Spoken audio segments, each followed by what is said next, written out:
Trust me, it's just the beginning.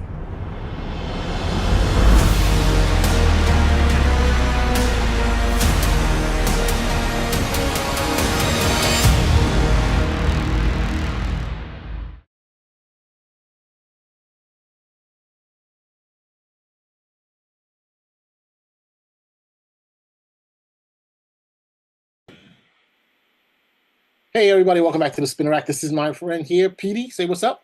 Hey, what's going on? Hey, so today we're going to be talking about the Penguin. I think we're up to episode, what, two? Three? Oh, we're beyond. We got to do 2 and 3 now. Okay, two and three. So we're just going to probably do a whole group episode. So just to give you a heads up, this is basically, yes, it is a superhero. Penguin is a superhero of the DC, not hero, super villain. Not even a super villain, he's just a villain. But this is basically the rise of the Penguin as a gangster, and this is really a gangster show. So let me just tell people that right off the bat, so people don't start thinking, "Oh my gosh, what is all the Batman?"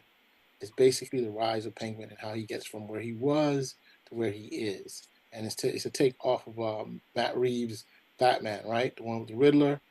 So this is like an in between, whereby you had the Batman that was the first one, and this is like I guess it's a sandwich, the first Batman. The sandwich, and I think the next Batman's coming out next year or the year after. Yeah, I'm So not sure. yeah, I think it's around that time. So we have Penguin. He's basically us. Pause. Oh, I didn't hear what you said. Hey, so I mean, this is a really good show that we're talking about right here. We have, Penguin's rise. He is, basically he's cutting all corners. He's trying to make all kinds of deals, and it's just getting absolutely freaking crazy. And it all starts with the death of Al, right? Yes. He is the brother of Yeah. Sofia Falcone, and as we start realizing, Sofia Falcone is called a hangman because she used to do something to some people. I don't know, P, if you can give a little bit more background. Let me switch it over to you to tell the Oh, I mean, that's mainly from the mystery of the Long Halloween. She was one of the characters. They'll get into what's it, the Holiday character, but what's the name? The Hangman was one of the other surprises that was in there. There's a bunch of surprises in the series. So, but she's saying in this story that she's not that character. So it's kind of a push pull as far as this. We But don't know if it's true. So yeah, yeah. So they're trying to leave it open since they're not locked into doing what was in the what was in the Long Halloween, because Long Halloween kind of went to the gangster part. Because I think in Batman Year One, they just had one moment where Batman kind of showed up to the gangsters and said, "You've ruled this city. You know your end is over." And then what's the name? Catwoman tries to steal from them, and then Batman just kind of stops them from shooting her, and then leaves. And then she scratches up Falcone, the adult. I guess it's Carmine or whoever it was. But anyway, let's get into the Inside Man. The second episode was the Inside Man. Oswald, as you were saying, was doing all this stuff, but towards the end of it, it leads to, like, Oswald has this plan that goes awry, of course. None of his plans go perfectly. He's trying to set up both sides. He's saying he's going to work for one, and he says he's going to work for one. He set up so they can pick up their drops, which is actually drops, So hold on 1 second. Hold on 1 second. Nick is calling. Hold on 1 second. As you were saying, Petey. So ultimately, his plan to pick up the drops goes left, and he ultimately, has to improvise. So when everything goes wrong, he has to shoot his own people at the same time. He tries to help the guys from the other side, and then this guy gets shot. But then not only does he get shot during the funeral, they have him in the basement. And he has another plan to frame one of the guys, but that doesn't work out. And we think he's gonna. I think was it Maroney or something like that. No, that's the rival. Ronnie is the other gangster. That's the other one he's using who's in prison. Yeah. You talking about Vito? Vito, yeah, no, the guy who's the kind of the boss. The new boss, Luca. Yeah, so it wasn't Luca, the one right under Luca. Vito? I think so. VT. Vito. So ultimately, they're in a situation where they realize someone is dirty, right? And Oswald is always he just gutted the person of the family. So ultimately, it's really gangster type stuff. He is really and he's playing a dangerous game where the fire is burning on both ends, and he keeps making more and more mistakes, and things keep going wrong, which adds to the tension. So I think I don't But know. is it miss? I mean, look, it's like one of the things I love about the series is that it is so chaotic, and he basically told Victor at the very beginning, in this business, you got to be able to just make your moves. You Yeah, don't know what's going to happen, and you just got to roll the dice and hope that what you want happens. If not, if it doesn't happen, it doesn't happen, right? You know, like he said, what's you always hear this with the gangsters.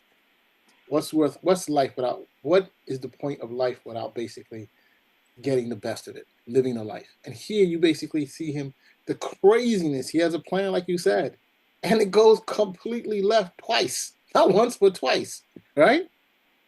yeah, no, definitely. That from the beginning and to the end part of the thing. But then it worked out because Sophia was kind of upset because she wanted to handle things, and that led her to say she's going to work with Oz on this thing at the end of episode two. So in I episode two, remember episode 2, he was trying to knock off Vidi, right? Who's the underboss, the number 2, right? yeah, Luca takes over the Falcone operations, and he's basically sidelining Sofia. He's like, "Yo, Sofia, you got to sit down." So Vidi was the underboss for her father. Now he's the underboss for Luca. Cool. But Vidi, so he figured, let me try to get rid of Vidi because me and Vidi don't get along at all. yeah. Can't get that right. You know? But So we his have backup plan, his backup plan is to get rid of Sophia's guy, and that works out fine. Right? So that makes Sophia feel even more vulnerable. So now she comes in and works with him, right? but in the scene, we think he's going to get, what was it, Vidi. We think he's going to get Vidi because it's like, oh, we just plant the knife on Vidi and they'll figure it out. But it makes more sense to give it to a nobody because he would use the knife. It wouldn't make any sense for John Vidi. It would be more like someone planted it on him. So they would more believe the other thing. And Sophia kind of sells it because she kind of loses it. And they kind of hint, I think in this episode, they hint that she's been clawing at herself. And she has these marks on her neck and she goes to these things. So she's kind of unhinged. So ultimately, it's been a fun sort of gangster story. And I don't really have a problem with that. And then this is what you need to do. If you're thinking, ultimately we did other episode. If you watch other episodes, you can see the tension of a comic book story and gangster film. If when he walks, if you start singing to yourself from the Batman theme of the Penguin, the dun, dun, dun, dun, dun, when he starts going back and forth and they go, you will laugh. I fell out. I made myself fall out laughing. So visually, it's all there as far as the Penguin, but it's very much a gangster film, and he's just killing it as the Penguin. Like who would Colin Farrell. Colin Farrell is But actually look at like all the elements, the him hobbling, him wearing the white suit, him wearing the having the purple car. You know what I'm trying to say? Him having the vault door. and Uh, it's weird that the Batman cartoon has a female penguin and no Oswald, and now we have this tour de force of the penguin because, I mean, ultimately the recent Batman movie, utilized a plot that's from the comic books that showed the Riddler in this like really dynamic thing, and they used him destroying Gotham, and they used his plot to use that for the movie. And this is writ large to your supervillain. So he's really, even though he's the guy that they know won't make it, and they know that he will screw them, but at the same time they kind of that's the fun of the episode because when he kind of hints that there's someone in the basement, he figures a good way to bring it. Like, hey, you bring someone in here and didn't tell me. You didn't give me. Let me get a piece of them. And it's like he's quick on his feet, and it also plays to the Donnie Brasco. It has the big what's that thing? The Godfather aspect to it, but then it has the Donnie Brasco low level, Lucario type of gangster type thing. So it's mixed, playing in both fields and in the Batman thing, and it still feels kind of like Brooklyn. So no, this one kind of looks like, feels like more. The last two episodes have been more like Spanish Harlem to me. But anyway. But one thing I also love so far with the last episode too, and then we'll talk more about it when we get into the third episode, is that none of them trust each other. Yeah. None of them trust each other. Every single thing is a marriage of convenience, right? Sophia's bodyguard dies. She works with whatchamacallit, with Oz, and she literally tells him, I don't even trust you. He used to, so we're going to go into it, but it's just crazy. The only person here, and we're looking through his eyes, is Victor.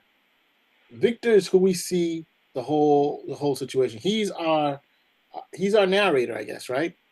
He's our point of view. Supposed to be us. He's kind of the person on the line, and we find out in episode 3 why he's in the place he's in.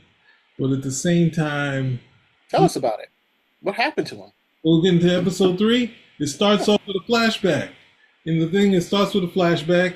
He's chilling with his best girl. He's already got her. He planted 2 kisses on there on the roof. He said, hey, wait a second. No, he meets her on the street. That's where it looks more like kind of like Harlem. He goes and meets her on the street. He says, I'll talk to you later. Goes to his family. This is the classic thing where you see your people. I think they had it in their eyes are on us. When he goes home, daps up his family, blah, blah, blah. I brought the stuff I was supposed to do. Like, you got to go get your cigarettes, talks to his parents. They want their father to do better, goes back up to the roof. They're chilling. And then next thing you know, the thing that happened in the Batman movie, the flooding the city. And the Riddler, that bastard. Yeah, we see that the family was obviously flooded, and it seems like they drowned. There was no way to get out of the house. Even though it was crazy. What floor were they on, dude? I thought that was crazy. Survive. Huh? I think they should have been able to survive. The water would have hit, and they would have just gone to the roof.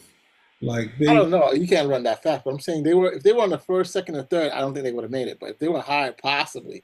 It was so messed up. It's like he's on the roof, and then they start seeing fireworks, and they're like, "Yo, what's going on?" They're happy, and then it's like, "Oh no, this is 9/11 again and again and again," and so that's how we find out, without going too far of saying that he's orphaned.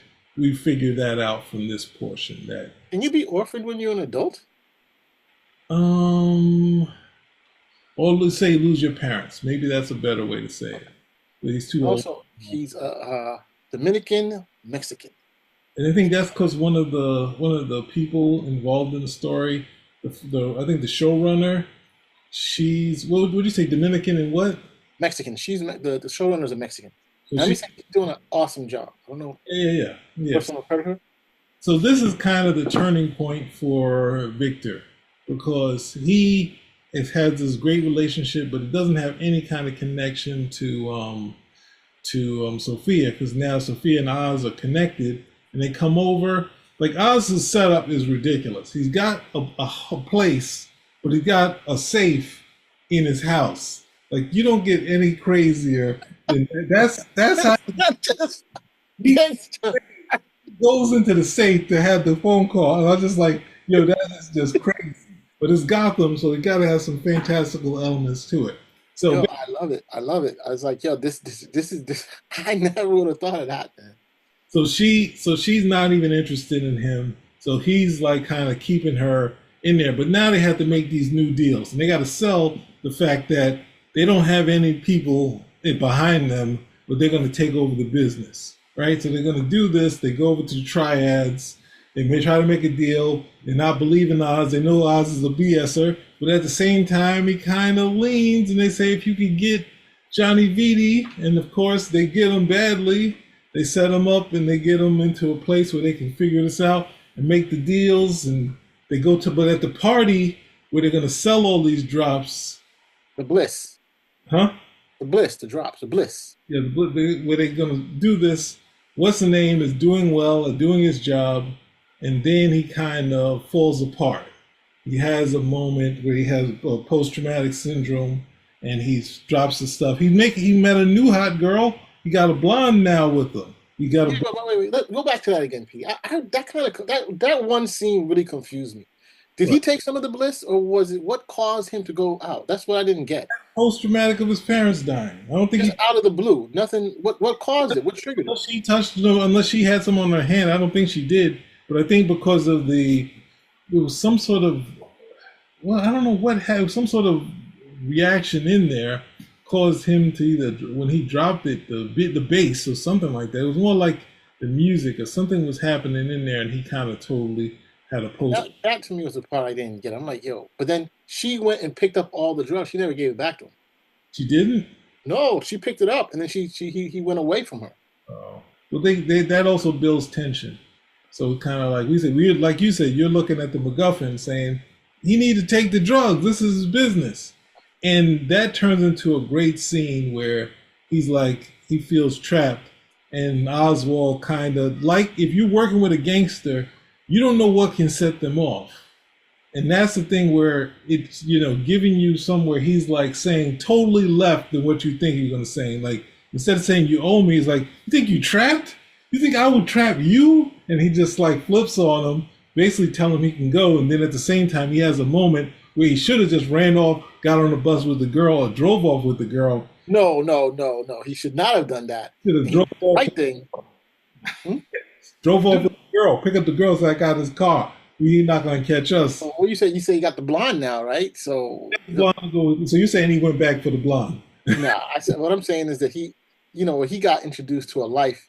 The one thing we see in the setup, right, with his father is that his father's working as a mechanic.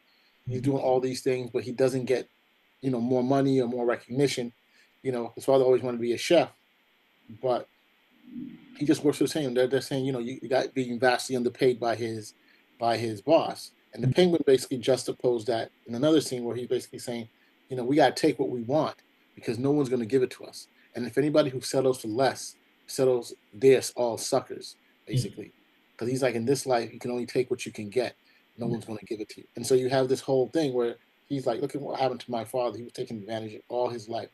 I mean, his father was like, yo, we have enough because you know where we came from. And I totally get that attitude. You came from someplace and you're doing like 20 times better.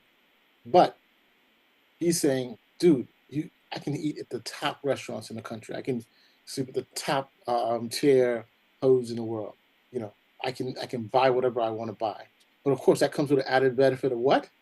You losing your life, right? Because you got to watch out for your rivals. You got to watch out for the cops. And when you go, we know when the Penguin goes, it's not going to be an easy or clean death. You know what I'm trying to say? Because he's hustling so much, no one trusts him. They only work with him because VD doesn't trust him. What did VD say in that episode? He says, "You're not even one of us." He's not. Basically, he's not Italian, right? Yeah, that's the other. The thing is, having a show like this where the lead can't die. The fact that I don't worry. He doesn't feel bulletproof. I don't know how long it's gonna last. 8 episodes. Huh? But I'm not saying how long that veneer of a character he can't be killed because he's the lead, right? But at the same time, you need to feel like he can be threatened. So towards the end of this episode, he gets threatened, and he's in a place where he can't do anything for himself, and because that's how when you have a lead character, they find a way out, and it's better to have your other characters find a way to save the character, which is what happened. But then they throw us a curveball again. What was it? Is she Armenian or supposedly or something like that? Maybe Iranian. They changed so that the Maroney's, she married a Maroney. The Maroney's wife is Iranian, and so she basically got her family to come in. So that's why they got the Iranian names, right? So she comes in. She got the drop on them. They've been watching them because they had to get some payback for the guy who died, and of course Oswald's caught flat-footed or half-footed or whatever you want to call it, But then next thing you know, we get Victor come in there, takes out doesn't take out the Lady Moronis, but they take out one of the things and they say, let's get out. Forget Sophia. Let's get out of here. How is he gonna fix this? That's a Exactly. That's like just the craziest thing. Like he did it because just before that, Sophia was saying that I don't trust you. Basically, yeah. Sophia's like, well, he was in a bad way. He's definitely in a bad way that these people came and said you flipped on us. So now Sophia knows that he's been two-timing on both sides. So it's a good reason why, but he didn't make sure she was dead. right. But look at the stuff that he's doing. I mean, look, he killed her brother. He got the Maronis to take the hit for that. Yes. Started a war with the Maronis and the Falcons. He worked with the Maronis to try to hit the drop business. When they were in the car, that didn't go out. He ends up shooting some of their own men, and then the guy Everett gets caught. The top soldier gets caught. Then instead of saving him, he ends up dying. So Maronis are not happy. They're not happy. She wanted to get him back, and he totally just gutted him. He didn't find a solution to get him back. He just gutted him. So he's just a short-term dude. He's like, yo, man, I don't know where I'm getting out. I got to just get out of this, and then we'll work with it. He works in whatever my problem is now. We do it now and move on to. There's no master plan. Well, this is what we're gonna do. Whatever time he said this is what we're gonna do, it doesn't work out. It's like. But the other thing is that it's want to see how with all this murder, death type of thing. Obviously, towards the end, he'll either get to the top spot, and then. But the great part of the WB, the Max, is that they plan on doing series to do another show. Whether I dislike Gotham or Pennyworth, the idea is to do a TV show that you can watch, that either procedural, gangster, whatever they can take the superhero format and kind of put it into another genre. Like they'll do that and make a series out of it, rather than kind of try to make stuff that's just. I mean, this is connected to the movies, but it does feel like it's its own thing in the terms of how they're doing it. So they're not. It doesn't feel like they, with all the death that's happening, it doesn't feel like they're being encumbered to say, well, we need to set this up for the Hangman story in Batman, or we need to set this up for some other character in Batman, or this is going to ruin our Penguin story in Batman, the next Batman. So it's been very, it's been interesting. From the first episode, I enjoyed this, and it's just been a whole lot more fun going into it. And you burn a candle at both ends, and that's a hard type of writing to do, because that, like, even say, what's that thing, like Menace to Society, Kane has done things that's going to have to pay back for, but the thing of doing a series is how long can it end, and usually you have to shift it so it can go to a different level to get through the next episode. But it'd be interesting to see what he does to get out of this one, because he's in a bad way. I agree with you 100%. It's like this show is so strong and so good. Colin Farrell as the Penguin. When they first said it, I couldn't see it. Him and the way he looks, it's just freaking amazing. I think he wanted to do this for Daredevil. Huh? I think he wanted to do this for Daredevil. Wasn't he Bullseye in Daredevil? Yeah, but I think he wanted to go. He wanted a costume if he was playing Bullseye, and I think he probably said, "Can I put on prosthetics and do all the stuff?" Like, no, we're gonna have you play Bullseye. And but I think he wanted to do a little more than what I think he's showing you what he could have done as the Penguin, as the Kingpin in this series, which is interesting because he's really pulling out all the stops since the movie. Like, he was some of the funniest parts of the movie, and he's like been hilarious the entire time. But I think I should do a video putting the Penguin music underneath Oz Cobb. It's kind of a hard thing to say. It's easy to say Cobb, it's easy to say Oz, but saying Oz Cobb doesn't work. Yeah. Well, Oz Cobb might work Or Oz Cobblepot might work, but Oz Cobb doesn't work for me. I gotta say again, I give the showrunner. She seems to be respecting a lot of the lore, particularly out of the Matt Reeves stuff. That's Lauren LaFranc. Hmm. She actually had and probably we should do this a little bit more often so we can see what's going on. But just checking her IMDb page, she was a producer. It looks like on at least seven episodes of Agents of Shield, and she Okay. did a TV series called Impulse. She did 6 episodes of that. Okay. Yeah. She was also involved, or written by. She was a story editor for Chuck, which is a funny series. So I mean, she had some. She's done a lot of different things, and it looks to me at least that they've read some of the stuff about Penguin. If she didn't, she's doing a good job about it. Yeah. Yeah. Yeah. I watched a lot of gangster flicks then, but Yeah. But this is, sorry. I'm okay with the idea of taking your comic stuff and extracting it to TV the best way you can. So Now let's talk about probably one of the most scariest characters I've seen on TV, who just stands still and smokes a cigarette, and that's Sophia. You know, we don't know what she did as a hangman, but by her just being in rooms, you see how people react. I mean, I was like the actress playing her. Who's that? Kristen Milotti. Sophia, I think, is just such a dynamic. She goes into a room, and whereas Oz, Colin Farrell, she's holding her own. Like, yo, I don't trust you, bro. You know what I'm trying to say? And I'm watching. You see how he reacts. Something happens. He's moving. Blah blah blah blah blah. But her character is so well.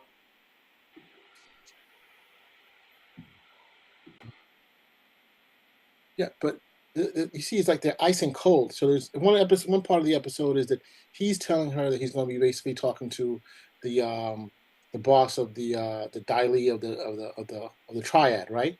And she's like, no, basically puts him in his place. It's like, we're not partners here, baby. I'm the one who's going to talk to him. This is my plan, and you're just going to be. I'll talk to him, and you'll wait until. And he's yeah. like, oh yeah, yeah, yeah, yeah. But it's just I love that whole dynamic of her. Though she does kind of scare because she does kind of. Sorry, what are you gonna say? I'm sorry, I just thought of something. You keep going. I'm sorry, I'm cutting you off. Yeah. No, I was gonna go on a tangent, so that's why. But I mean, I thought she's just holding her own. I mean, whether she's talking to Vidi, whether she's talking to Luca or Uncle, all these things that are happening, and she's just being pushed more and more into a corner. She doesn't want to be anywhere near eyes, But all the situations that happen. Oh, for sure. Pause. That's the wife. I mean, Sophia just does. The actress who plays Sophia does a great job, and I think that you see like a little bit of craziness in her. We don't know what it is. We know why she's called the Hangman, but she's a little bit of craziness, and we now know that this whole Bliss plan, where um, Oz was trying to say, "Yeah, I know the plan. Alfredo told me and everything like that," because he didn't. Alfredo pissed him off, and he killed him. He has this habit of killing people who piss him off, who diss him. But it was her plan because this Bliss is basically the drug or a version of the drug that's given to the prisoners in Arkham to keep them sedate and happy, and so she's basically selling it out to the public. Hmm. Um, Hmm. and you're like, wow, she's the boss. Really, she's the one behind everything. It wasn't even Alfredo. It wasn't even anything, and she kind of knows that he was somehow involved with her brother, but yet she's still going to play with him because everybody else is out together anyway. So, enemy of my enemy, even though I hate this dude, you know. And now after this last incident where he leaves her, Hmm. and I think she must have heard, like you were saying, when the Maronis were talking to him, I think she must have heard something, and that's why he lets us forget about it. So, oh, Well, I was thinking about, and this is my last point, when she walked away from the deal.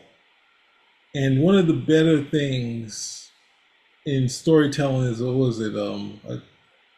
Is showing, not telling, right? Not having an elaborate scene to say, "Hey, we see Oswald make the deal." He just comes out and says, "The deal's made," but then it gets set up later. So it's like I didn't even think about it until we just talked about it. Is that he thought that he made a deal, and next thing you know, he gets set up. Like he gets set up outside. So it's like one of the things where it didn't go, he was kind of duped into it, or we don't know that she was just following him the entire time. But she has been the kind of the outside of Colin Farrell, one of the best things in this thing, especially when she's not going crazy. Because people do the crazy scenes just for us, but it's like I'm just like her being moody and smoking cigarettes and being around there and being, being this hot little terror that you don't know is gonna kill you or whatnot, or have you killed. So it's been fun for me. It's definitely been fun for me. It sure has. It's got me shocked. But the only thing that's weird is because she looks so much like the character in Agatha all along. Rio, Who you talking about? the one with the blade, who's always trying threatening to kill Aubrey Agatha. Plaza? Yeah, she has that look. No, she's more of she's like an evil Jennifer Love Hewitt. If you remember that actress. No, but I'm saying her and Sophia look alike. I don't see that much. Maybe I can see what you're saying, but in my mind, Aubrey has kind of a like she's dead somewhere inside of her. She's a comedian, but she has something like cold, really way back And in. Sophia doesn't. Sophia looks dead every single time she talks to people. This person is being evil. Like that person is acting, and Aubrey Plaza is that way normally. Oh my God. You know what? We're not insulting Aubrey Plaza. I like it. I'm a big fan. Oh, okay. Big fan. I'm not. That's not. I mean, yes, it sounds bad, but at the same time, I say that in as lovingly as I can put it. How much do you think the budget is for Penguin? I mean, it's the production values are excellent, especially that scene when the explosions happen. I was like, wow. Yeah, no, they definitely put some money into it. They definitely. It feels like. I mean, some of the wide shots, even though they're probably miniatures and digital stuff, but Right.